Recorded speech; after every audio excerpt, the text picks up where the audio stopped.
సంపద సృష్టించడంలో కొత్త పోకడలకు వచ్చినటువంటి తెలుగుదేశం పార్టీ వాళ్ళందరూ కలిసి ఎన్నికల ముందేమో సంపద సృష్టిస్తాం అంటే ఏమన్నా రాష్ట్ర ప్రజలకి రాష్ట్రానికి విపరీతమైనటువంటి ఆస్తిపాస్తులు సంపాదిస్తారేమో, ఆదాయాలు సంపాదిస్తారేమో అని ప్రజలు ఓటేస్తే వీళ్ళు ప్రజల్ని గాలికి వదిలి రాష్ట్రాన్ని గంగలో కలిపి వీళ్ళు మాత్రం ఎవడికాడు సొంతంగా సంపద సృష్టించే పనిలో పడ్డారు.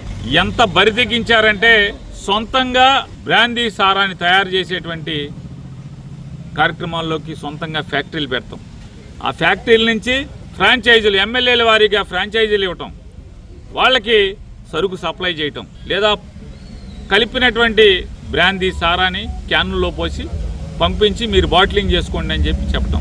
ఆంధ్ర రాష్ట్రంలో ఉన్నటువంటి మద్యపాన ప్రియుల యొక్క అదృష్టం కనీసం ఈ 16 మాసాల్లో అన్నా మనతో వీళ్ళు ఎంత కల్తీ మద్యం తాగించారో అనేటువంటి జాగ్రత్తలోకి భయంలోకి వచ్చే పరిస్థితులు వచ్చినాయి.